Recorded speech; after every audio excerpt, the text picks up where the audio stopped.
Om Shri Sairam. We will start today's session with three Omkars. Om.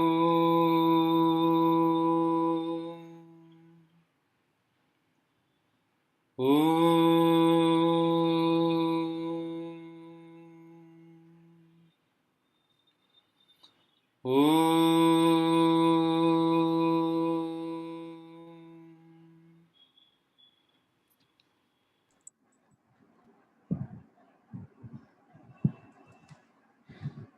Loving Sai Rams to all this entire Sai family joining us today, this evening on this auspicious Sunday evening, offering our humble and prayerful salutations to our beloved Swami on this wonderful, wonderful, divine, blissful and blessed evening. On behalf of all of us, we pray to Bhagwan to help us connect with him heart to heart in this session and carry him in our hearts for rest of our lives. Loving Sairams and a blessed evening to all. I've got a great privilege to introduce someone who practically lives very close to our hearts, to all the students across batches. It's a great privilege to introduce Dr. S. Siva Shankar Sai sir. Born in a Sai family, Dr. Siva Shankar Sai sir's family first came to Bhagwan in the year 1957. Sir began his journey as Balvika student in the year 1972 and then went on to join Swami's college for his pre-university course, which we normally called as 11th and 12th standards in Mumbai in the year 1976. He went on to complete his bachelor's in science and master's in science and was awarded doctorate PhD in fiber optic sensors with gold medal from Swami's hands in the year 1989. Post his education, Swami appointed him as physics lecturer in year 1990 and then handpicked him as warden of senior boys hostel in the year 1994, which he continued till 2011, that is practically 18 batches. He was one of the most loved and admired wardens across batches of Swami students. Besides being the warden, Siva Shankar Sai sir held several senior positions in Bhagwan's University, namely Head of Department of Physics across campuses, followed by Dean of Sciences in the year 2014, and the Director of Prashant Nilayam campus of Swami's University in the year 2018.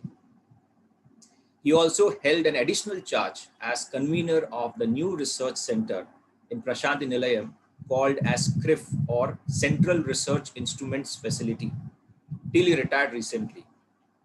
He has more than 60 research publications to his name in the areas of biophotonics, nuclear medicines and optical networking. Besides these, Sir has acted in lead roles in many dramas like Balvika's drama on Sati Shakubai in the year 1972-73, followed by Telugu drama written by Swami himself, which was titled as Radha Krishna during Bhagwan's 60th birthday in 1985. And the most cherished among all the dramas that he participated was the Bhaja Govindam drama at Shanmukhanand Hall in Mumbai in the year 1988. Besides such powerful background and credentials, Sir has also given talks in Sai Kulwant Hall on several occasions. It's a great privilege to have Dr. Siva Shankar Sai sir with us. I may add one more line to this introduction. All of us know God, when incarnates on earth, comes with his set of people. Okay, be it Rama avatar, Krishna avatar, Satya Sai avatar, they all come with a set of people whom they are handpicked well before they are incarnated on earth.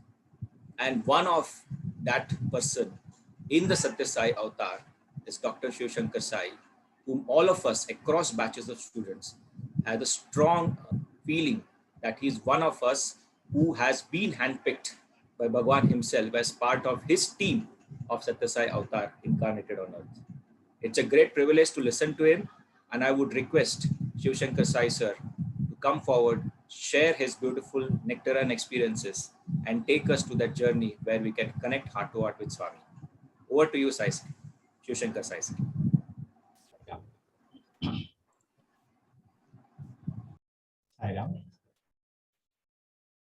Om Bhadram Karneभिः शृणुयाम देवाः भद्रं पश्येमाक्षभिर्यजत्राः स्थिरैरङ्गैस्तुष्टुवागुंसस्तनोभिः व्यशेम देवहितं यदायुः स्वस्ति न इन्द्रो वृद्धश्रवाः स्वस्ति नः पूषा विश्ववेदाः स्वस्ति नस्तार्क्ष्यो अरिष्टनेमिः स्वस्ति नो बृहस्पतिर्ददातु ओम शांति शांति शांति. Offering my humble pranams at Bhagwan's divine lotus feet, invoking his presence and blessings on all of us. Thank you, Samarpan team, to give me yet another chance to ruminate Bhagwan's Leelas and experiences. In fact, it gives me great joy because we ourselves get so much of joy in just recollecting those beautiful moments and the lessons which he taught all of us. So I pray to Bhagwan to bless you all and take this sort of seva of bringing Bhagwan to all the devotees and all the students in the future also. May Swami guide you all. I'll share my screen, please.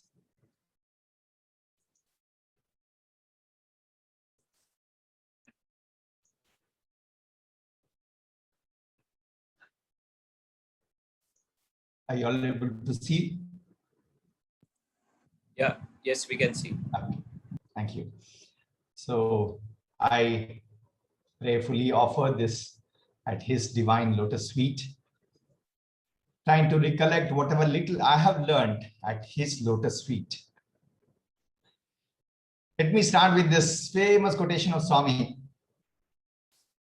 Yesterday is a history. It is already gone by.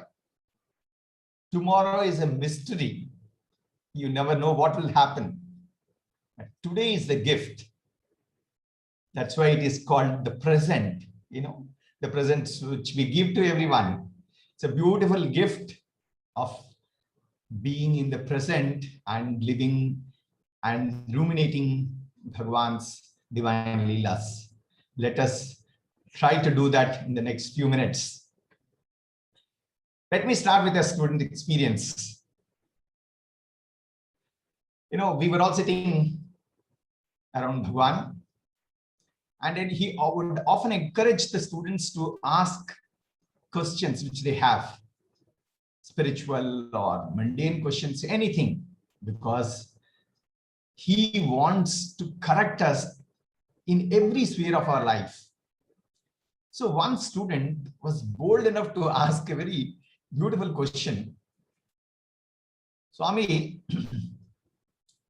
when I pray to you, especially when I'm in need of him, need of your succor and then grace, I do not know whether you're listening to me or not, because I don't see any indication, Swami, in spite of apparently my praying sincerely. Very simple, innocent question, but bold question, I would say. And then Swami smiled. Ray, boy, if you call me, he was a Telugu brother, and he said, Sai ante, yeah, I'll tell you in Telugu, that's what I've written. If you just call the Sai, Oi, the rhyming Sai and Oi. Oi means, oh, I'm here, I'm coming. What is it which you want? Oi and Palkutan. I will respond to you with yes. What do you want? But then it should not be from the lips. It should be from the heart. Beautiful message. Sai and ante oi ani palukutanu. And then Swami did not stop at that. He says, it is your responsibility to call, because God has given you that buddhi, that the discriminatory power he has given to you. And then Swami said this. Again, I have given Telugu version of it, and also so those of you who can understand that and appreciate that. Tattu terustanu, knock, the door shall be opened. Swami, it's a very famous quotation. Knock, the door shall be opened. Pilu, palukutanu, call, I will respond, I will answer. And Swami reiterated, it should come not from the lips, but from the heart. If you really are praying from the heart, you will see an indication of mind. That's the assurance which our Lord has given to us. And in case we think that we are doing it that sincerely and still see no indication, that no indication is his indication. Maybe he is waiting for a time to respond in a way you can understand. Even that is also indication. And then Swami went on to explain that Chinna Katha. Some of you may know this one. He said, I believe once Bhagwan Vishnu was asking Narada, what is the distance between Bhuloka and Vaikuntha? He said, Narada, you keep going around everywhere. What is the distance between that? Because when I have to come down, I have to travel all the way and then come down. So whether it is, few lakhs of miles or few crores of miles, maybe light years. Okay. And Narada was confused, I believe. So he said, Swami, I shall find out and come. And then nobody was able to give to Narada, says Narada. Swami would, beautifully orchestrate the entire story to make it very, very interesting. And then nobody could give him the correct answer, correct distance, because the Lord wanted to know what is the distance, though it was his creation. And then he comes back to Lord Narayana and says, Swami, I'm not able to find out. He said, no, what? You just go to that small kid and then ask, who had the absolute faith in God? He goes and then asks this small, little boy of just 6-7 years old. He says, what is the distance between Bhuloka and Vaikuntha? And then I believe he said, oh, it is not more than few meters. And then Narada gets surprised. He said, why? How do you say that it is only few meters? I travel so far away. And he says, no, when Gajendra prayed for the salvation from the clutches of the crocodile, it didn't take long time for Narayana to come down. So he must be just at the hearing distance only. It cannot be more than few meters. Swami said that. So the distance between you and me is the distance of your cry, distance of your prayer. That's all it is. What a beautiful message which the Lord has given to us. It's our sincere and heartful prayer which touches him.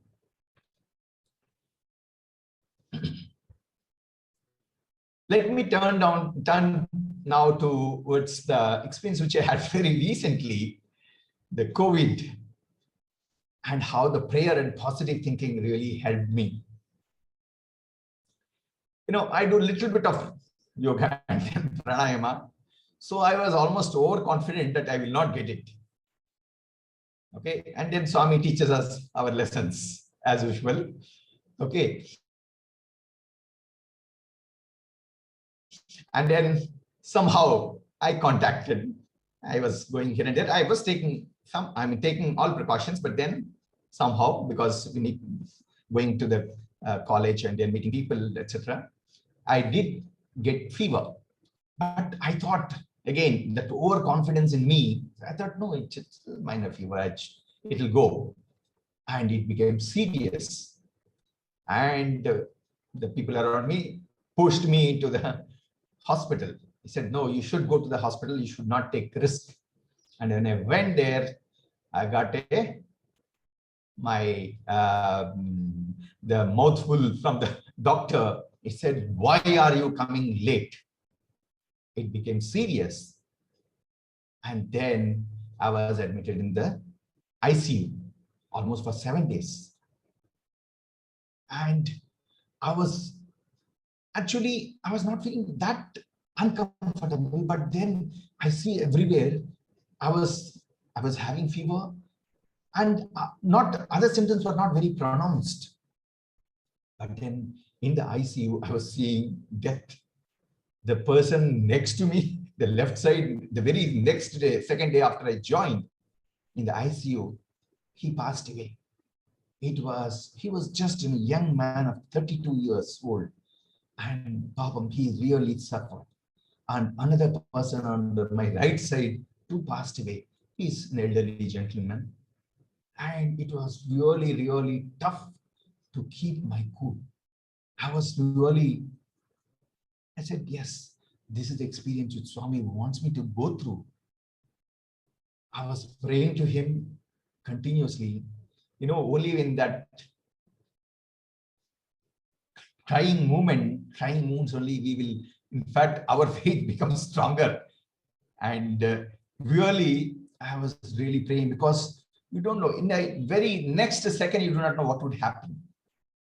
But I was trying to bring the positive thinking, which Swami always tells. He said, be positive in our outlook. Anyway, we don't have any choice whatsoever or what is to happen. We have to. Future is a mystery, Swami says. So you need to accept it.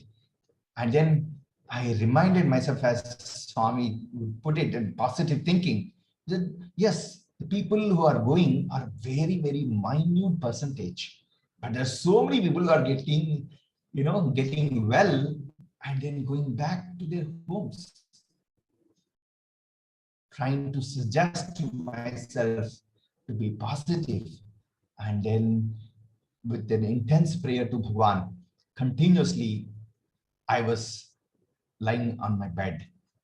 The third day, as Swami sent another brother alumnus who also became COVID positive, Brother Harish, who's staying in Puttaparthi. He was an MBA alumnus. A lot of chances from Swami. So we were very happy, not because both of us got COVID, but then at least we could think of Swami together and at least talk about Swami. And then that was a great experience. We were always reminding ourselves, said, see how Swami is giving us a different sort of experience in going through how flimsy is life. The Makuru Dana Jana Yavana Garvam, Swami says, Haratini Meshat Kalat Sarvam. Swami often is fond of quoting that, Bhajagovindam stanza, where you don't be proud of your youth, your knowledge, your accomplishments and your position. Everything will vanish in a second if God decides. So it's just surrender to the feet of Govinda. Bhaja Govindam, Bhaja Govindam, Govindam, Bhaja Murti. Beautifully, any amount of commentaries, reading of the commentaries, or listening to discourses would have given us that sort of understanding about that particular stanza. And after 7 days, by Swami's grace, I was out of ICU and then 2 days in the general ward, and I was discharged. The great lesson which I have learned which Swami has driven straight into the head, is in the most trying times only our devotion gets strengthened and we learn to depend solely on him. And that is what is very important in our lives. Even though we know this fact, but only when we go through this, very, very difficult situation, the experience stays with you and then becomes part of your personality. Maybe that's the reason why Swami I would often quote Mother Kunti, the mother of Pandava.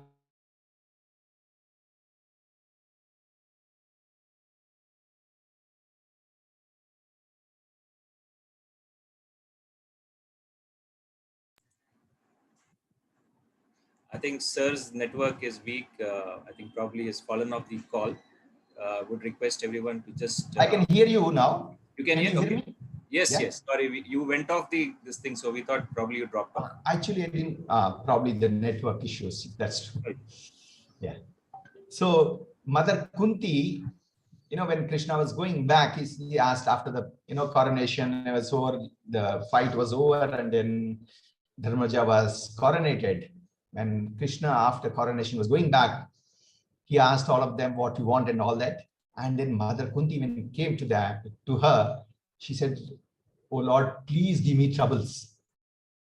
And then everybody was surprised. With a mischievous smile, Krishna was saying, why do you want troubles? You have gone through so many of them. He said, only because of the troubles, only we remember you. Lord, please give me always troubles. I see the importance of that one. Can you see me? Hello? Yes, we can see you. Okay. You're able to see the screen. I'm projecting on your behalf. Okay. Okay. The next slide, please. So you're presenting. The next slide, please.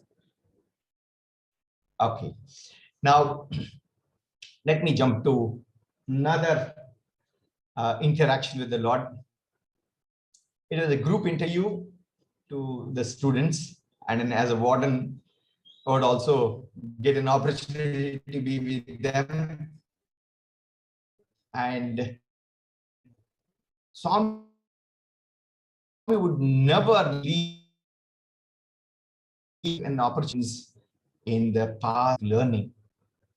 Somehow the topic of the health came up. Okay, Swami was explaining Deho Devalaya Prukto Jivo Deva Sanatana.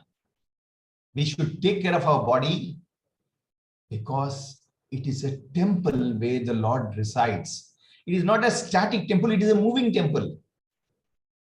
And then Swami was explaining in great detail how, even though this body is, Swami says, Malina Pupompa, Jata Sanchalam Pondu Dumpa, it is such a, body is such a useless thing because it contains all sorts of impurities, the Mala, Mutra, and everything. But then, with all that, Swami says, God also resides in that. Therefore, you have to take care of this body. And Swami was beautifully describing to all the students, coming down to their level. Yeah, next one, please. Okay. And actually, when I was reflecting on that, there was so much, the Swami who has come to revive our Indian culture. When you go into the Indian culture, you see that in Shaiva Siddhanta, the relationship between the body and the temple is given so clearly. They, in fact, identify every part of the body to the part of the temple. The Gopuram, which stands, what it means, and the chakras which are involved in that, the Garbhagruha, and all other things. We will not go into the details of that, but except to just draw your attention that what Swami is saying has so much of relevance because he has just simplified everything. Swami says just the moving temple, but so much. Our ancients have described this in great glory. In the Shiva Siddhanta, it is mentioned. Next one, please. Okay, and then even Adi Shankara in his Shiva Manasa Puja. This is one thing which is very good. Swami quotes very, very often this one. Again, Swami just simplifies this so much for us. We do not recognize whatever he is saying is just the quintessence of our Indian culture. Atmatvam girija matihi sahachara prana shariram gruham pujate vishayopabhoga rachana nidra samadhi stitihi sanchara padayoho pradakshina vidihi stotrani sarva girau. This is the final punchline. Yad yad karma karomi taddakilam shambho tavaradhanam. O Lord, whatever I have, Shiva Manasa Puja means the puja which we offer to the Lord Shiva, our Sai Shiva, just in our mind. It does not require flowers. It does not require altar. In fact, it is Shiva Manasa Puja contains 5 shotras. Even the Karacharana Kritamba which we sing in all the hostels, they are all taken from the Shiva Manasa Puja. In fact, the next stanza is the Karacharana Kritamba. But this Swami says, Yad karma karoti taddadakilam shambho tavaradhanam. O Lord, you are the real Atman, the soul. And Mother Girija Devi, the Parvati, the Divine Mother, Girija Matihi, is the Buddhi, the pure intellect. And Sahachara Pranaha, the Shiva Ganas, are my companions and attendants. When the Lord is there, naturally there will be a retinue of people. And what are those? The Shiva Ganas are our Pranaha, our Prana, Pana, Vyana, Udana, Samanastam. All the 5 pranas. Shariram Gruham, very clearly, my very body is your temple. Lord, it is your temple. Pujate Vishayopa Bhoga Rachana Nidra Samadhi Stitihi. My interactions, all the interaction, whatever I do in my day-to-day living, all these are part of my worship to you, Lord. Nidra Samadhi Stitihi. Actually, I am entering into the Samadhi in communion with you. Sanchara Padayoho Padrakshina Vidhi.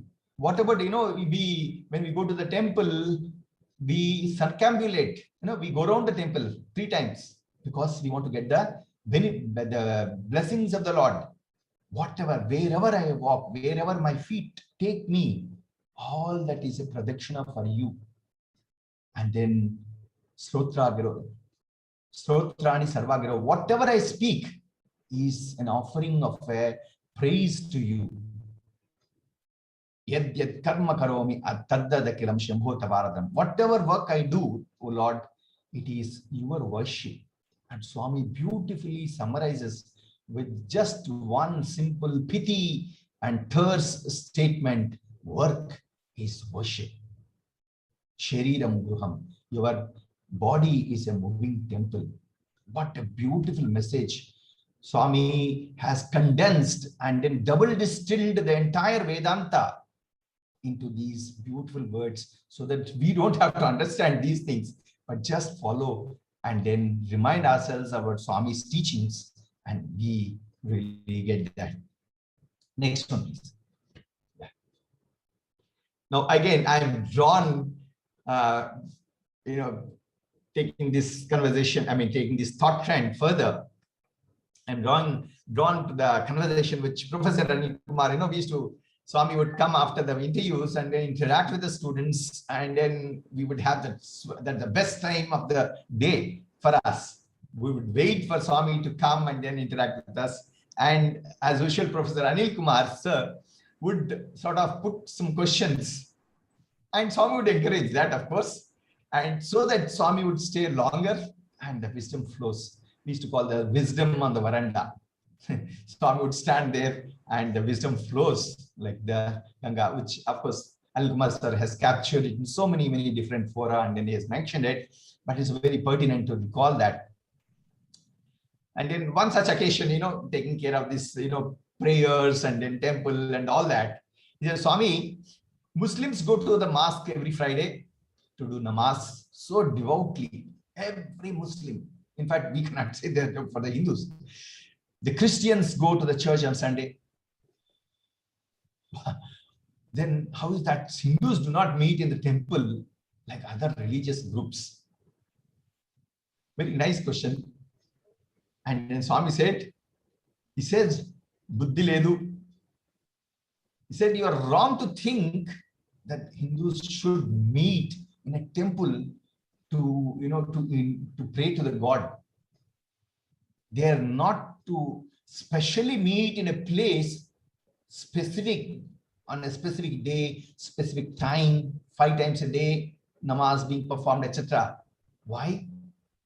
Every Hindu has a puja room or the altar in his home, particularly meant for the puja and the worship. He prays there every day. In fact, Swami says, whatever he does is an offering to God. N number of times Swami has mentioned it. Even a lorry driver, if you have seen it, before starting, bus conductor, bus driver, before starting the bus, he bows down, he pays his obeisance to the steering wheel.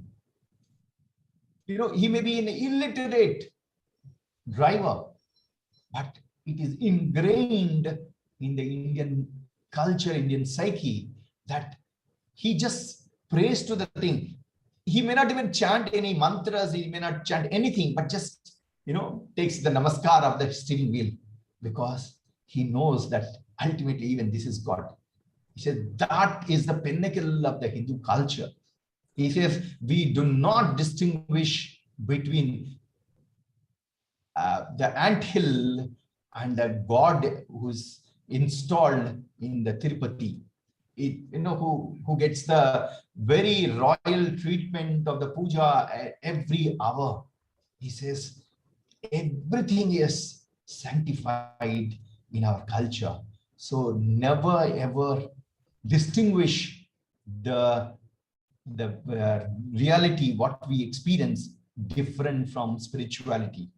Again, a beautiful lesson Bhagavan has given for all of us. Whatever we are doing, whatever work we are doing, if you are going and buying vegetables in the market, of course it is not allowed now because of the COVID, okay, or groceries, or cooking, or doing sweeping in our houses, even that can be transformed into the level of worship. That is what our Lord has given to us. Work can be transformed into the worship. At another time, Anil Kumar sir, beautifully asked another relevant question related to this. Since the God is omnipresent and omniscient, do we need to go to temples or go to the pilgrimages, holy places like Shirdi, Puttaparthi, Tirupati, and so on, Swami? Again, a beautiful question. Often we also get the doubt. Then if God is everywhere, why should we go to even Puttaparthi or even Shirdi or this thing? And again, Swami has given so many explanations, and beautifully everything is crystal clear. He says first, he condemns that question itself. He says it's a foolish question. You're exhibiting your ignorance and your fashionable way of thinking, which is perverted. Swami cuts the question itself.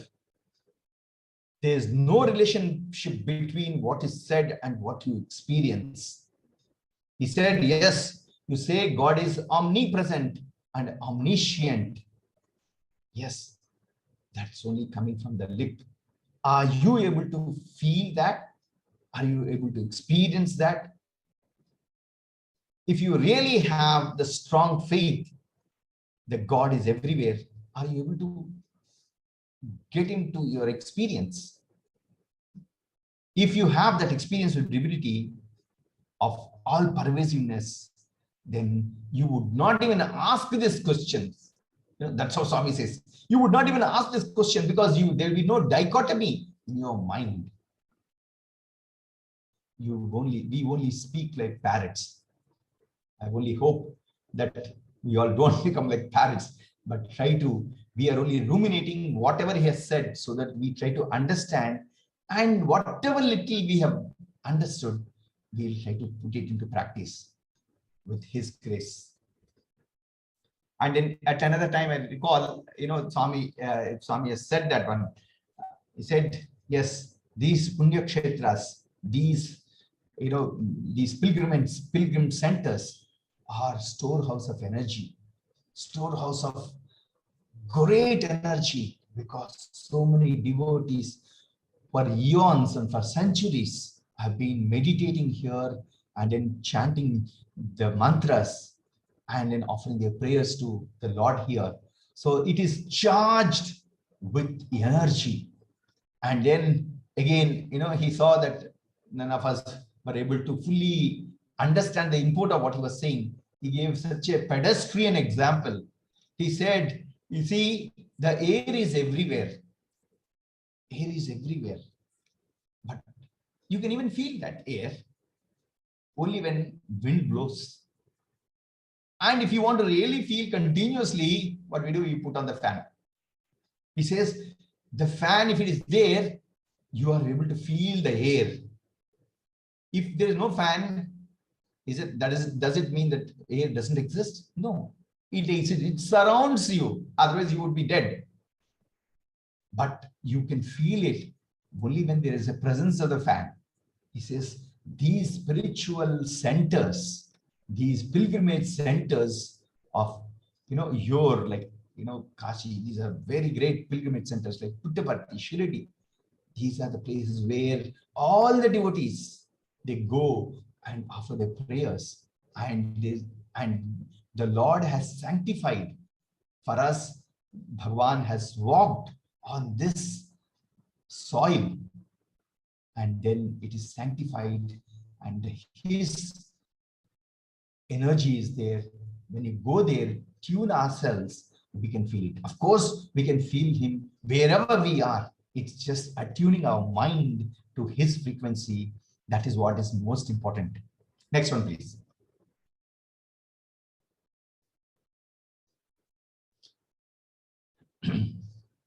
And Swami gave another beautiful example, continuing this, just the wisdom, once it triggers off, that's why we used to wait for such things. He just sort of triple distills the entire Vedanta and then gives you in such simple manner, we almost, don't understand in the first instance. And then Swami gave this example. He said, the blood circulates throughout the body of the cow. But can you draw the milk from any, you twist the ear of the cow and then ask it to give the milk, will it give? Such a sweet way of putting the things. Only from the udder of the cow, you get the milk. Even though the milk is actually coming from the blood, which is all over the body. So, all pervading God can be visualized and experienced in the temple at holy pilgrimage centers. Once for all, he just nails it, the question nicely, and then really did. And then at another beautiful, again, very simple example Swami gives. You have a pharmacist who is running a medical shop and a hotel owner. Both of them get headache on the same day. For the relief, the pharmacist goes to a hotel to drink a cup of coffee, whereas the cave owner, the hotel owner, goes to a medical shop and then tries to get a tablet, because the pharmacist has more faith in the cup of coffee and the other one has more faith in the tablet. He says, in the same way, you should follow the spiritual path you believe in and the text that you are convinced and that appeals to you. See that again, our Hindu culture and Hindu philosophy, Swami tells us, so very, very broad-hearted. It's all inclusive. Even the Nastikvada is included in Nastikvada. It includes everything. He says, you think God in that particular fashion, he appears to you, he grants you your wishes. In that form, he will come and then satisfy your desires. So that is the beauty of our culture. Swami says, what is required is connection with God, not, limiting him to one form, this one puja, or this way or that way. That is all. It has come about because of the vagaries of our mind. Over centuries, Different people have recognized him. Vedahametam Purusham Mahantam Adityavarnam Tamasatparastat. The rishis and the saints have recognized him in their meditation and then described in different ways. Each rishi has conceived God in a different manner. That's his experience, and he has given up that sort of culture to us all. So no one thing is greater or lower. All paths are equal. The next one, please. I cannot. Okay, and then this famous quotation, Swami says, in whatever name and form one may worship, it reaches to the one and the only God. There's only one sun. Swami again gives you the example to make it very clear. There's no separate sun like the American sun or the British sun or a Chinese sun or an Indian sun or Pakistani sun. Each country may see the sun at a different time. Just because all of them cannot see the sun at the same time, it would be foolish to think that there are different suns for different countries. What a beautiful example. Simile, which will just drive home the point. So what you require is only just a connect. And that is what the purpose, as I understand, is this satsang. The Samarpan talks, satsang talks. When we hear the Lord, we get connected to him. We pray to him so that we get connected to him. Because unless he wills it, that will not happen. But we have to take our first step so that we are in tune with him. Then his grace flows. The next one, please.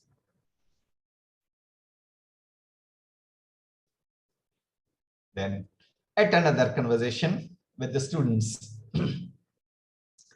It was in a MBA students. I see most of the MBA students here. So I thought this again, you would have heard a number of times. Different speakers would give you different flavors. Just bear with me, because it was such a sweet thing to recall, when the MBA boys would take, they used to be one level up, at least they used to think, and then Swami also would give that sort of privilege to them, because they're senior most students of the professional course. So once Swami would come there, and then all the MBA boys surrounded Swami. Swami, please talk to us. Please, Swami, please, Swami. That used to be the refrain. He said, Swami, please talk to us and then give us the wisdom of real understanding of the management. Then, Swami was in playful mood. He said, no, I don't know anything about business. I'm not a businessman. Because businessman deals with giving and then taking. He gives you rice grains and then collects money for that. But I don't do the business at all. I always give, no returns. The ROI, return of investment, is zero. Pettubadi petti rabadi emi ledu. In Telugu, Swami used to say, pettubadi means the investment. You only put the investment, there are no returns to that. No income at all from that.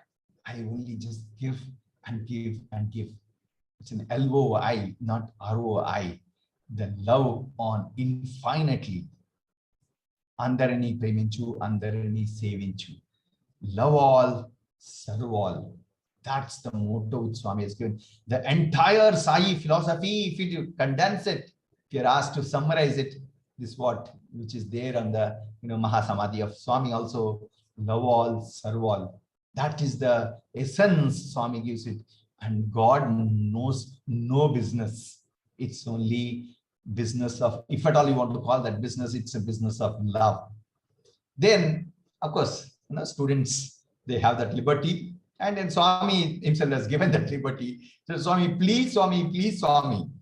Because they do not want to lose an opportunity of listening to him. Said, yes. Swami again takes the same please. You please, Swami. It is not please, Swami, please come and talk to us. No, you please him. You You satisfy him. Pleasing means satisfy him.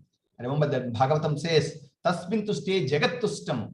You want to please your boss, boss's boss, and boss's boss's boss, and so on.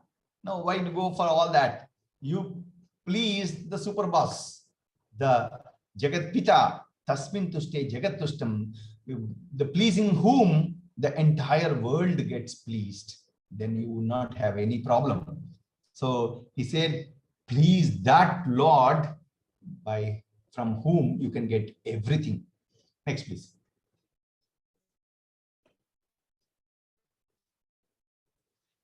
Again, I just recall a funny incident which happened in early 90s. I was there on the stage, behind the stage of the Purnachandra, so that's why I could sort of get that fun. And then after that, those people who were involved mentioned to me, it was a birthday time, and then of course Jula festival. Swami sitting on the Jula and then swinging to the tunes of the people. Very famous artists would come and then sing for Swami on the birthday, 23rd November. And also that is to happen even on Vijayadashmi day. I had the good fortune of seeing that earlier. Swami slowly stopped such, such things. He said, you give me place in your heart. Anyway, that's a different matter. So this incident happened on one such 23rd November in the evening. Swami gave a beautiful discourse in the morning, and then after that, in the evening, Jhula function. The playback singers like P. Sushila and then Adi Narayan Rao, who's a composer, music composer who wrote Sai Katha and all that, and then Ramakrishna and so many, the then playback singers, famous playback singers of the Telugu film industry. They were all Swami's devotees, and then they all came and then they were giving a big performance. The big retinue came, and then they all arranged their mics, and then they were singing, and Swami came beautifully and then sat in the Jula, and then Swami was enjoying it. That PA system was not that very good that time, and they were used to probably, the tuned speaker from the studios, very well furnished studios. So they were not able to sort of appreciate what they're singing. So there was nearby one speaker, which, our people would keep for Swami, and they turned it towards themselves. Okay. And then that was a little better, and they continued with their singing. And then the performance was over.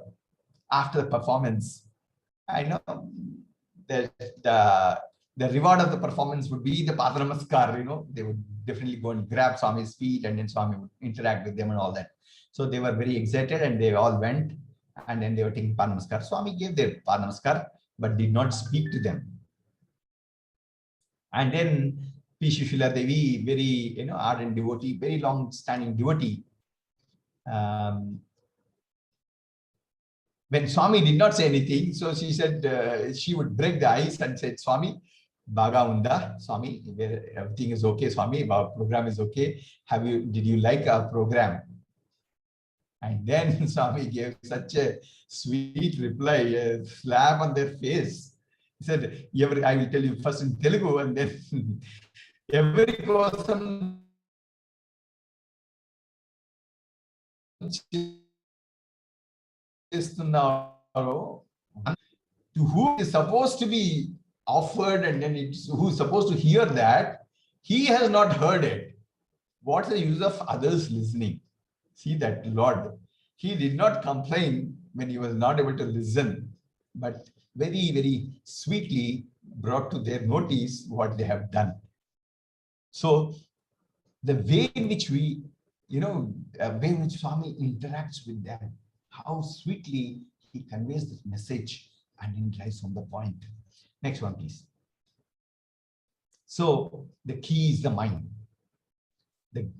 Swami has spoken umpteen number of times. I don't have to repeat that, but this one we cannot help repeating because Swami often quotes that, and that is the key. Swami says for everything. The Amrita Bindu Upanishad, Swami quotes very often Manayeva Manushyanam Karanam Bandhamokshayoho. The second line of this stanza is Bandhaya Vishyaskritam Muktam Nirvishayam Sprutam. When you mind alone is the cause of the bondage and liberation. Vishayasaktam means when our mind gets Vishayasaktam, gets attached to the Vishayas or to the worldly objects, it gets trapped. Muktam Nirvishyam Sprutam. When it is free from these objects, when it releases from the clutches of this object, Nirvishayam, Muktam means getting out of the clutches, or getting rid of this bondage, then the same mind can lead you to the liberation. This is again, I just wanted to drive home that point.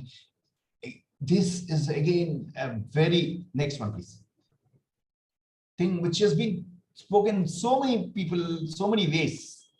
For example, Gautam Buddha, his Dhammapada, he advises the bhikkhus.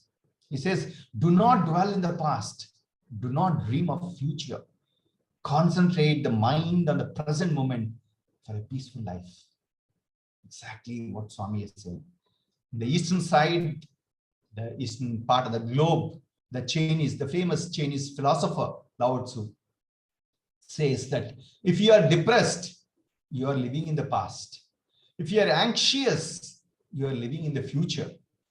If you are at peace with yourself, you are living in the present moment. And more recently, the famous Nobel Prize winner, Dalai Lama, also has mentioned there are only 2 days in the year that nothing can be done. One is called yesterday and the other one is tomorrow. Because you can't do anything with yesterday, you can't do anything with tomorrow because none of them you have any control. So today is the day, a right day to love, to believe in yourself and to live. So make the best use of this one. How beautifully Swami echoes the ageless, priceless wisdom of our culture. The next one, please. So this is again famous quotation. I just leave this one. Past is past. Past is encashed, checked. It's all over. Future is uncertain, promissory note. Present alone is certain. Why I'm stressing this is that when we are in certain things, we are now in the satsang. Let not our mind wander. Let us completely devote ourselves to imbibe the Lord's glory. Whoever XYZ does not matter. Whoever says that, it's the glory of the Lord, the leelas of the Lord, which would captivate our mind and turn our mind towards Him. Next one, please. So we need to live in the present moment. But how do we know that we are in the present? Swami always says, no, this is seed and all that Swami says. But Swami, again, this was at another question, which I remember, in a closed circle, Swami was mentioned, Swami, how do we assess ourselves that we are living in the present moment? He said, Swami says, it's omnipresent. Swami says, yes, you can assess yourself whether you are living in the present or not through your inner peace. Are you stable? Are you at peace with yourself? Or are you swayed by all the distractions, out of focus, inner chatter, restlessness? If you have these restlessness and distracted outlook, then be sure that you are not in the thing. Either you will be living in the past or living in the future. Swami says, live in the present moment. Enjoy. And Swami says, that is the one which brings laurels, which brings, your focus. Whatever you're doing in your worldly sphere, you will be the best because you are giving undivided attention. In the spiritual sphere, you will attain the Lord's lotus feet. You will be able to install the Lord in your heart, because unwavering devotion, unwavering faith, and living in his presence whenever we are thinking about him will really bring his blessings. So let us learn to live in the present moment. Next one, please. Okay, the illness and wellness, the COVID, this I picked up, uh, from the Swami's this thing, speeches. He says illness to wellness. What's a different? ILLL. Wellness is WELL. Ness is common. So you replace that I with we. What a beautiful way of telling that. I with we. That is, go from the individuality to the societal level. We cut down our egos, cut down our little I, little egos, and then work for others, encompassing all inclusiveness. We, because we see the Lord in everyone, then automatically we become illness. We go from the illness to wellness. So we need to understand that it's a very great significance, I to we, traveling. Swami says the entire spiritual journey is just this, going from I to we. In life, when we get into trouble, let us not be nervous, because the Lord is with us. Lord is inside us, speaks through our heart. Heart may be in the left, but heart is always right. Let us learn to listen to our heart. Saira, thank you. Next one. And then again, life is like a coin. We can spend it only any way you like to spend. You can spend it, but you can spend it only once. Once it is gone, it is gone. Swami says, Manayeva, this life is so very precious. You should never waste it. Waste it. If you waste it, you have lost a precious chance to reach him. So always Swami quotes that, learn that human birth is so very precious, which we used to go towards the spirituality and to the lotus feet of the Lord. So the sutra of the modern age given by Einstein is the learn from yesterday, hope for tomorrow, but live in the present. Same thing. Every great thinker, every great philosopher tells, because that's an experience which they have experienced it. And that's what Bhagavan has told in such a beautiful, simple way for all of us to follow. The next one, please. Okay, so be aware that there are as many nights as days, and one is just as long as the other. And a happy life cannot be without a measure of darkness. Never get cowed down by the difficulties. Swami always used to encourage the students with this. He says the vicissitudes of life, the ups and downs of life are nothing but the tests of God. Never say no to those tests. Test is his taste. A number of times Swami has mentioned this. He said, how does God spend his time without those things? He said, if you go through that, that is his business. That is his actually pastime. So never say no to whatever comes to you. Accept it as his prasadam, and then go through it with him in your heart. Next one, please. So I'll just end with this one. The entire focus which I was trying to get in this 1 hour session was only this. Let us make the best use of the time which is available whenever we sit in satsang, whenever we sit in bhajans, whenever we sit in meditation, whenever we sit and do a puja. That few moments, 5 minutes, 10 minutes, 1 hour, whatever time we are able to invest it and live in the present. Grab his feet, let them be installed in our heart without any shake.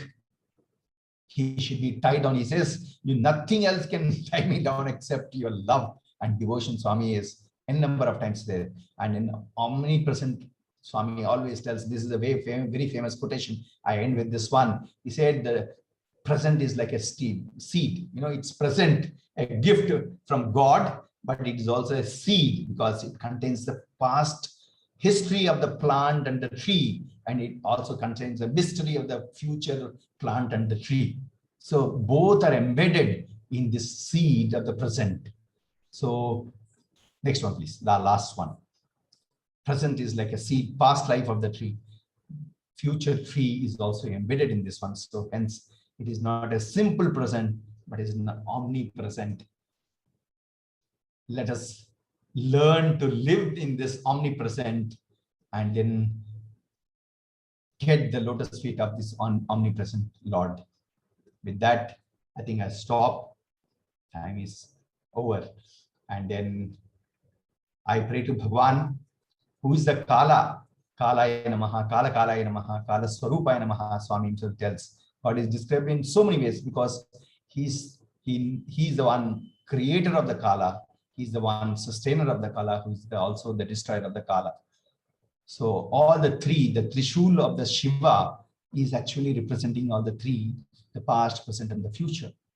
So let him give us that sadbuddhi to reach his lotus feet and to tune ourselves so that we may reach his lotus feet at the end of our life sojourn. So thank you so much for giving this beautiful opportunity of ruminating and then recalling Bhagwan's divine Leelas. Thank you. Sai Ram. Loving Sai Ram's, sir, for a wonderful session. It was almost like a class which we used to miss for so many years, and now we got a chance to hear you again. Some of the very important lessons that you mentioned for all of us. And I'm sure, I think always it happens in Swami's sessions.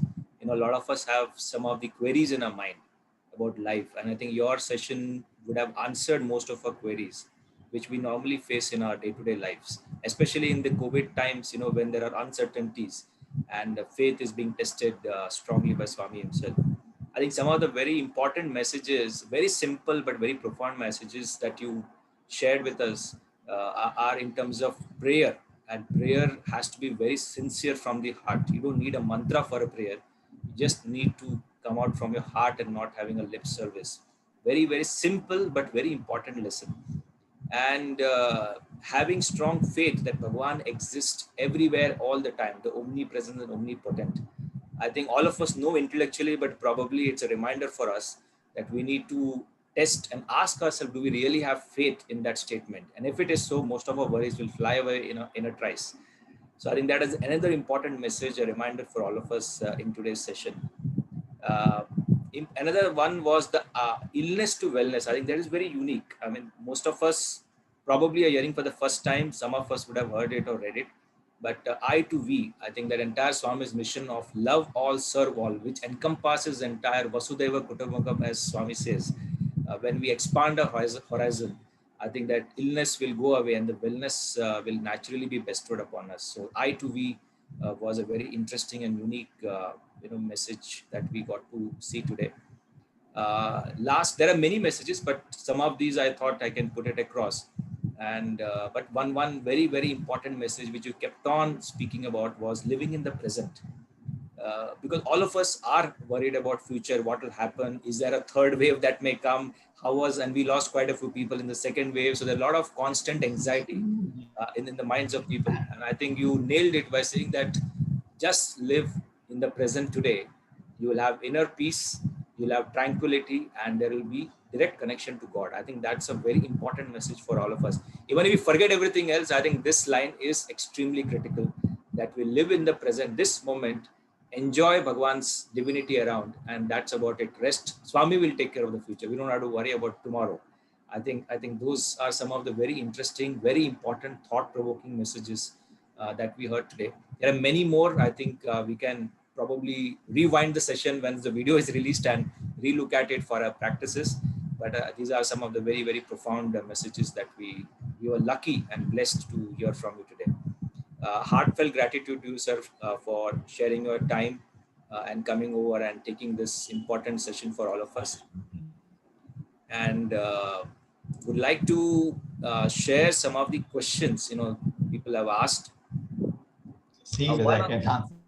yeah, no, one of the questions which came straight away, I think, Yes. from one of the students, in fact, asking, saying that you have been warden for 18 long years, 18 batches. Are there any important lessons for all of us to learn from that journey of being a warden? Any leadership lessons or any life lessons which are like extremely important for us to carry home? All teachings of Swami are like lessons only. They're nothing which is irrelevant to the life. Uh, life lessons come for the students in particular, for the general life lessons, which will be useful for all of you. Nothing. Just I recall one such gratitude program. I mentioned this previously. I don't know whether some of you heard or not. Gratitude program is such a beautiful occasion where the students express their love to Bhagwan in their final year, and Bhagwan also feels like mother. The children are going to go away. That little bit of pain in his heart. Give all the attention, all the love to the final year students. It was one such occasion, and then the atmosphere was very, very charged that particular year, and then Swami was so attached to the batches, all the students, and then students were so very beautifully attached to Bhagwan. So, and at the peak of it, everything was over. Swami was extremely happy, showering them, giving them Padmaskar, patting them, answering the questions. Swami, what should I do? Should I do this? Should I do that? This, that. So all sorts of things were happening individually for all the 100 odd students. He was individually, giving his attention and then trying to solve their problems. After that was over, then again, Swami would not get up, and then boys would not get up. That still was going on, and then they said, Swami, we will live up to you, and we will spread your message, and this and that, in that emotion upsurge. Said, then the divine personality Swami comes out. He says, "Student, boys, don't be foolish. Just you don't have to spread my message. Just live my message. Let your organization feel the presence of Sai student, presence of Sai devotee. That is what is important." He says, you don't have to, because we have not created any devotee. All the devotees are drawn by Swami's love, Swami's omnipresence and omnipotence.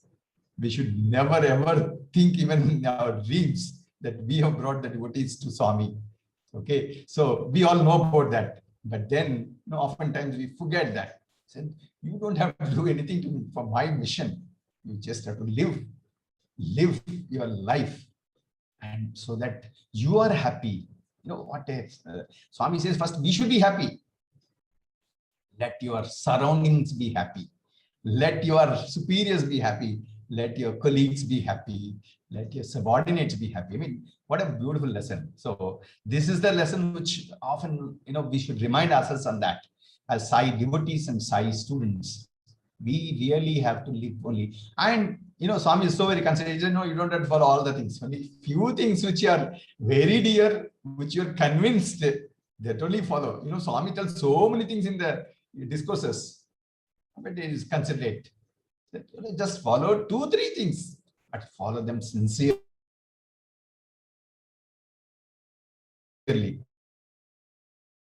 So as a warden, I'm saying, but do whatever little you can do, and do it as a service to Swami, and as an our offering to Swami. Swami takes care of that. Really, Swami takes care of that. Feel that sort of connection. So you can really sacrifice. And Swami said, don't have to sacrifice anything. You are working in a corporate sector, with 18 hours, 16 hours a day.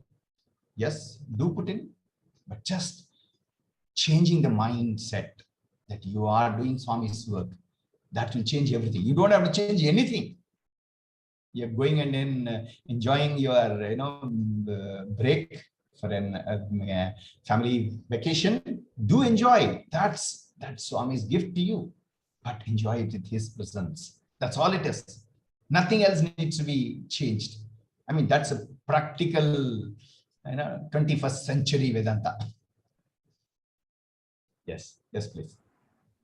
Very true. Very simply explained. We are all instruments of Bhagavan, and I think if I'm just recalled one important aspect again, Swami used to tell us about trusteeship. So we are just trustees of Bhagavan's love, and all of us, in fact, everybody in the Sai family and beyond. So I think beautifully explained by you, sir. So one important question which comes up on the chat connected to living in the present. In fact, two questions. I'm just trying to combine the two. One is when distress comes suddenly, how to overcome it when we are living in the present, and how do we connect with Swami, when we are living in the present? When the distress suddenly comes, is it? Yes, suddenly there is a distress, and then because tendency is that we live in the past and the future. How do we practice at that moment to live in the present? This one again, one such interaction only I have learned it from Swami. He said, actually, it does not come. It is just like in everything, talking, writing, reading, all that comes with abhyasa. It's a training of the mind. So the sadhana which you should do actually will make you remember God at that time. So if you say that, Lord, I have a distress now, and then come to me, yes, he'll come to you, but then your mind, in the very next moment, you will think of only the distress rather than the God. Okay, it's a training of the mind. However, so the training of the mind has to be done in such a manner that it should become a natural instinct for you. Whenever suddenly something happens and you suddenly put your foot on a big thorn and then it has really gone deep inside you and then blood is oozing out. So what are you or amma? I mean, I say ma, whatever. You tell in your own mother tongue. You call for mother. Okay, like that. You should be able to call Bhagavan. Swami said that. He said you should have training of the mind in such a manner that you remember God at every instant, and more so if it is such a distressful incident, naturally you will remember. But when you train it, you will derive the benefit of this training. Continuously think of him so that your mind calms down and you will see what is to be done at that moment of distress. So that's what my take on this. Training of the mind at that moment, yes, you need to get connected to Swami, but that connection with Swami will come only when you constantly practice. That's why Swami always tells that overnight you will not get things. You will have to. The sadhana has to be done every day. Suprabhatam, every day bhajans, every day. Why Swami would insist that don't break the routine, don't break, because it has the mind and the body has to get used to that routine of recalling him whenever it is possible. Okay, and Ajamila may be there in Bhagavatam. It is said, only when it is at the time of death he calls Narayana and then he gets into Vaikuntha. Okay, exceptions, and then possibly he would have had that sort of this thing, Purvajanma Samskar. But you cannot become you do not know whether you will become an exception. So what Swami says is train your mind so that you will ultimately get into a stage where you will be able to recall whatever happens to you, not only a great distress. Sairam. I think very, very important message again. Practice, as Swami says, abhyasa. Constantly we need to practice. We have like walking, talking, eating. We practiced when we were kids, and that's how we mastered it. I think that's a homework I guess you are giving as a teacher to all of us, that we need to practice. For all of us. Yes. A practice we need to constantly do, especially in these times, so that when calamity strikes or distress strikes, we are ready to face it with the resilience. So thanks for that wonderful answer. One question, it's a question to repeat an explanation on knocking the door. I think in the beginning of the session, which you mentioned, what exactly knocking of the door mean, and Your voice is getting cut. okay, am No, I no, your audible? voice is getting cut. Yeah. Now it's better. Okay. So one question is to explain once again the knocking of the door concept which you explained in the beginning of the session.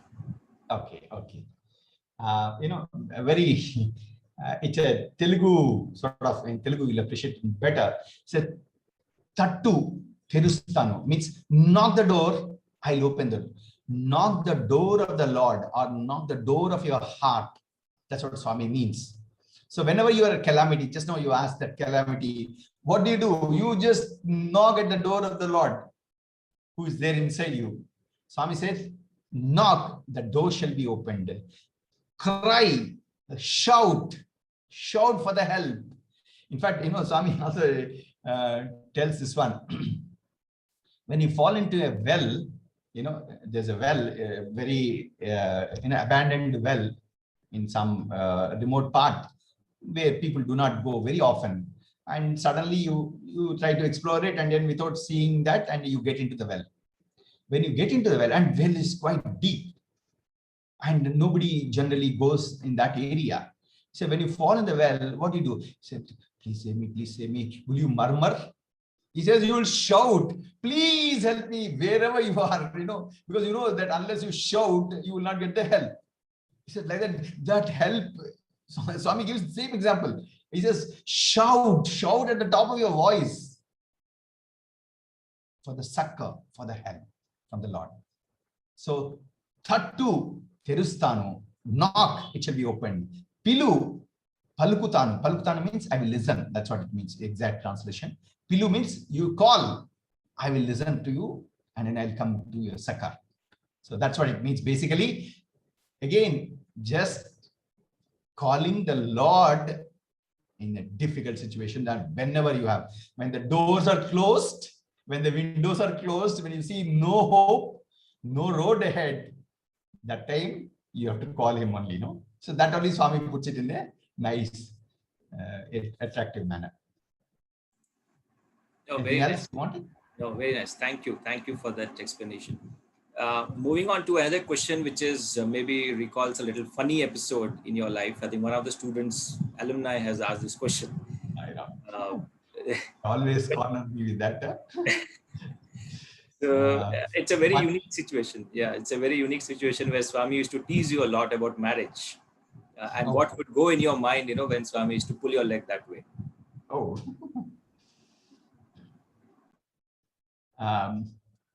Initially, and then we also evolved to a certain extent. We know that, Swami's, whenever he wants to convey even some message, he would use us as a pawns, which, we would be happy to become that in his hands.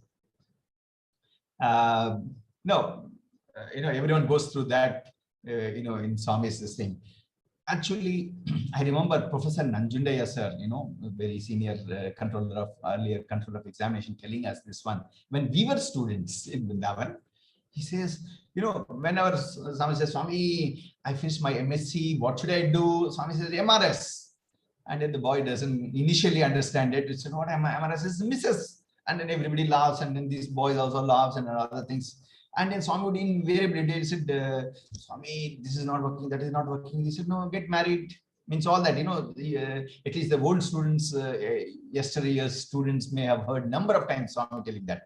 Swami using marriage as a very often thing to, to converse, to, bring joy to the boy.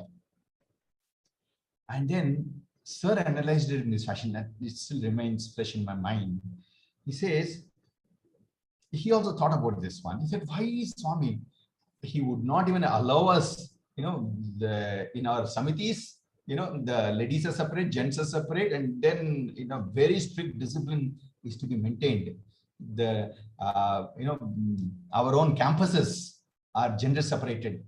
All that is there. So Swami is so very particular about it. But why does he talk about the marriage so often?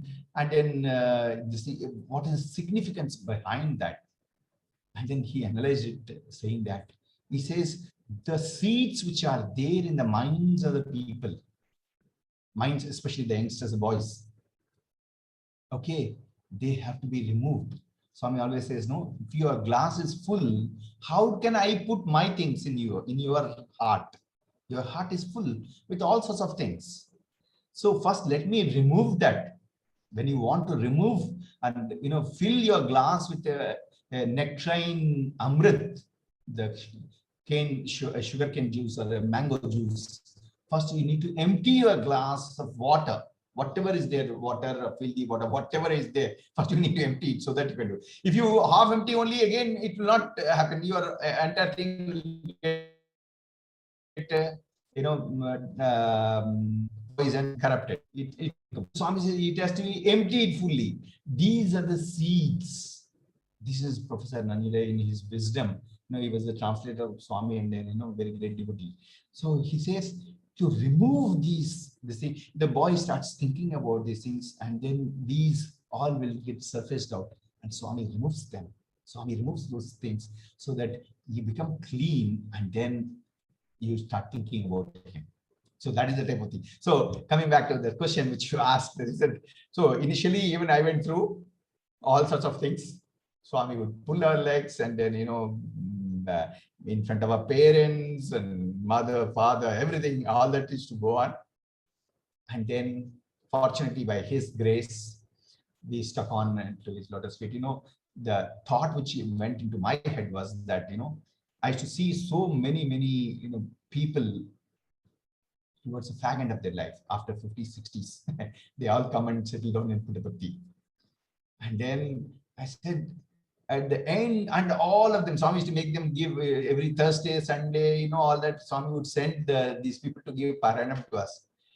He said, and all of them said, this is the Lord of the universe. You are all having so blessed to be with you, or this, that, all that they would say. And then when I really thought about it, he said, at the end of their fag end of their life, they're coming here. And then we who are, were fortunate to be with Swami, studying in his college and his divine presence. And then if we are with him, I mean, how much more benefit we will derive.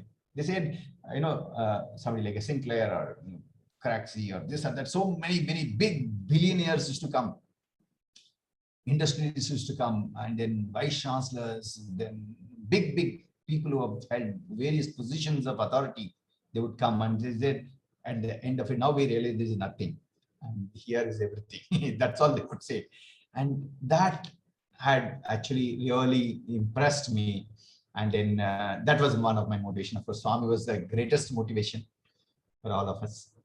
So what would run through our minds? Yes, initially fear, and then afterwards he said surrender. And Swami said, Swami, don't pull our legs too far, then where we'll fall. That's all we would. And then towards the end, we would enjoy that Swami, because he knows that he knows us, and then we also know that Swami is trying to drive home to somebody else, and he's using us, our case. So that's what it is. Very nice. I think though it was a very funny situation, but some very important, profound lesson that you mentioned about, we need to empty our hearts of all attraction, distractions of the world. Then the Lord can install himself. And as Swami used to always tell us, that heart is a single seat sofa. We cannot have anything else, parked there. And living with Sai is true education. He's trying to share along with him so many other things. So we don't have to leave anything. That's very kind of him to accommodate everything else. But only after we install him. Absolutely. No, very, very nicely. So it's a very profound lesson which came from this kind of an experience. That and Bhagwan always tests, as you rightly said. And living with Swami is true education. Living with God is true education, and it's not easy. He will keep testing us till to see whether we are ready to receive him. And I think through this funny episode, I think it's a big lesson for a lot of youngsters who are on the call. That are we ready to receive the Lord in our hearts? So thank you for sharing that experience and that entire moments on this kind of an episode. One last question, if I may say, because we've got 5 more minutes to go. But one question is, or rather one suggestion or request is to share your 11th standard experience when you joined Swami's school pre-university course. Something very interesting happened in the way and the manner that you joined. So maybe you would like to share that piece with all of us. funny episode. Joining the Vrindavan College itself. Okay.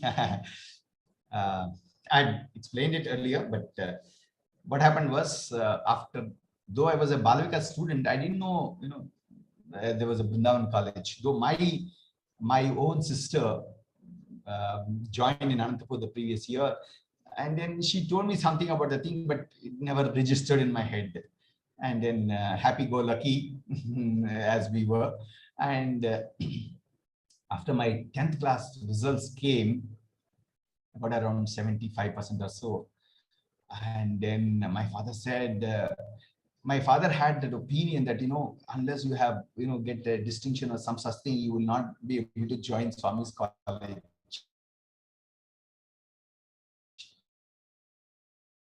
in Vrindavan. So he said, would you like to try in Swami's college?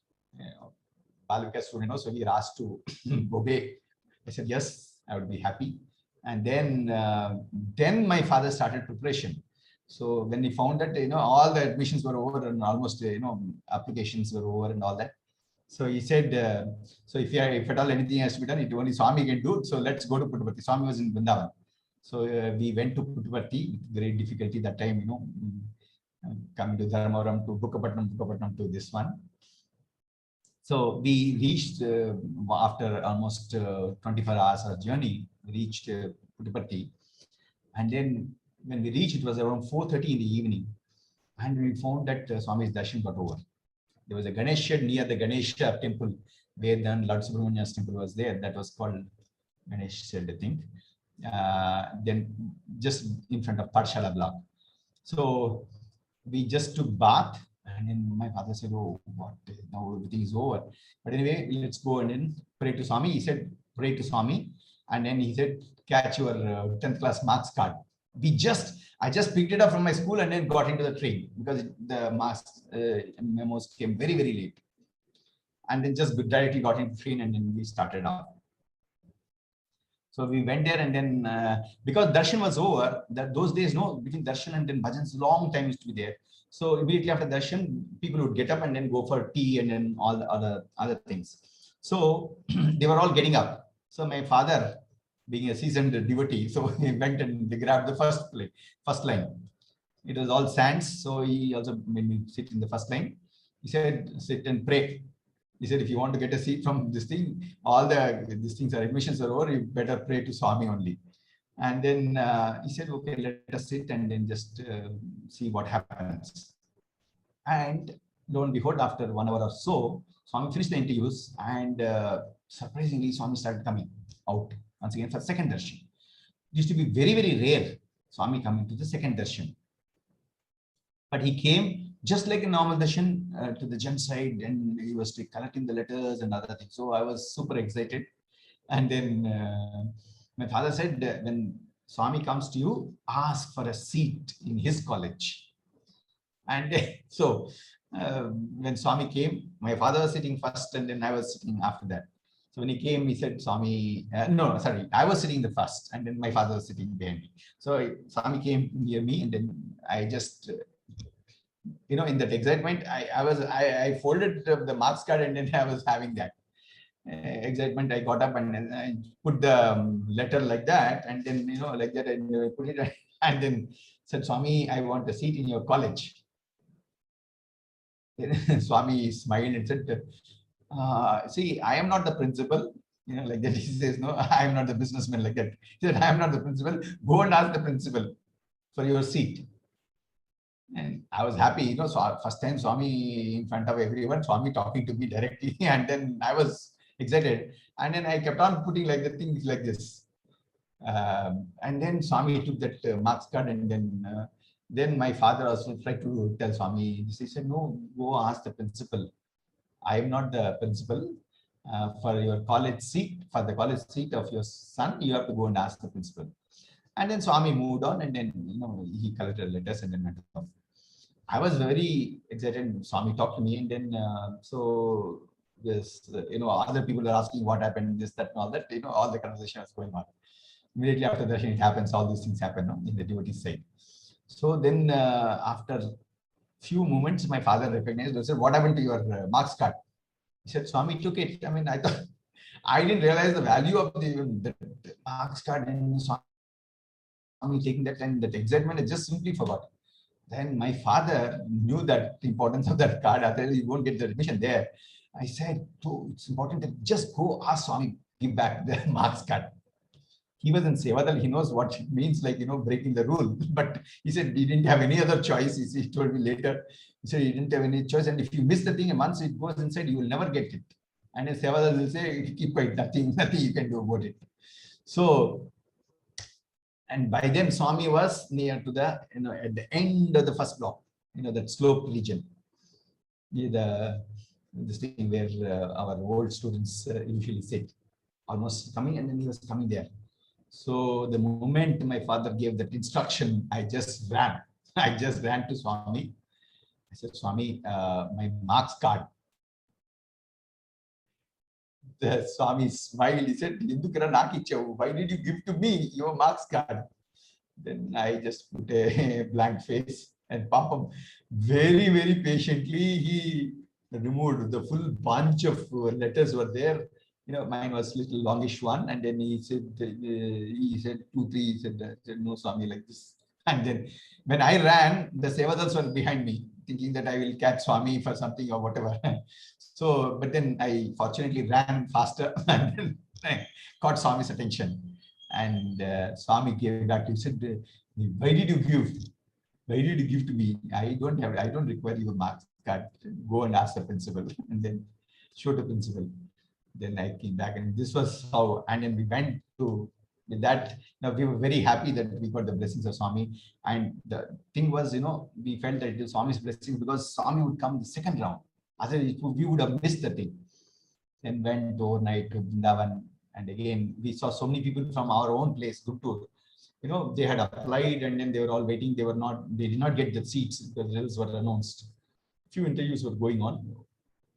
As and when they were they said, okay, you join or you don't join, things like that. So they were getting to know that. Some 2, 3 people did not get from our place, and 1 or 2 people got in. And those who got also, they did not get into hostel because the hostel accommodation was limited. That time the new hostel was not there. So that was being built in 76. So, and then my father said, I want an application form. He said, then they said, what are you talking about? Everything, today is the last day, tomorrow onwards classes are starting. What are you talking about? The application form. And then he said, let this we went and asked Swami. That then warden, Mr. Sudarshan, he came to the office. He was in the interview board, and then they were conducting the interview. He was the warden then. And then he came to the office for some work. Then my father was there. Somebody said, no, know that. So he said, son, I got him. I really know this. And kindly, can you please do that? So he saw me. I was shorter than what I am today. And then what happened? He said, he told that the clerk, he said, give the application form and then let him be the last candidate to come in. That's it. I just had to feel that there. I know it was totally Swami's, blessings. Probably the merit of my father, parents. That's what I would say.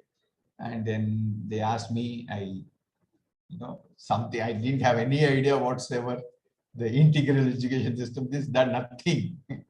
So just went, and then he said, why do you want to join? I said, college is beautiful because I saw so big lawns there. That's all I said. Beautiful. He said, for the beautiful gardens, you don't have to come all the way from Guttur, they said. Professor Nanjadaya, and then Professor Narendra, and then E. Sudarshan was there, and Dr. Lakshmi was there. So, it was Swami's grace. Like every student will have his own story to tell. This was my story, how I got in, and that really changed my life. That was a great turning point for me, joining Swami's institution at 11th class. I think very, very beautiful. I think our minds ran back to 1976 when this episode happened. I think that's again an important message there because, it clearly Swami said to you that I don't need your marks card. So whereas because he had already selected you, it was only the mere formality to join the school, 11th standard. That's a beautiful interpretation. So nobody, it's yeah, rightly, it's all students have experienced similar kind of entries in Yes. Bhagwan's institution. Their own way, different versions, flavors Swami gives. Yes, Otherwise, it will be boring for him. It's the same flavor. absolutely. So I think this marks the end of our session. I think we had a superb session with you, sir. Thanks again for taking the time out and sharing your experiences and lessons, important messages and lessons learned at Bhagwan's feet. And all, I think even the questions, lot of profound messages that has come from the question answer session as well. So I pray to Swami on behalf of all of us for an offering of gratitude to Swami for giving us this opportunity to think about him and his message. And let's continue to soak in his thought even beyond the session, and pray to him for a wonderful time ahead. So Thank you so much for giving this opportunity. thanks to you, sir, and thanks to the entire audience for joining us for this wonderful session. Thank you all. So nice of you all. Sure. So we'll end with Samasta Loka, and that's about it. Sai Ram. समस्तलोका सुखिनो भवन्तु समस्तलोका सुखिनो भवन्तु समस्तलोका सुखिनो भवन्तु ॐ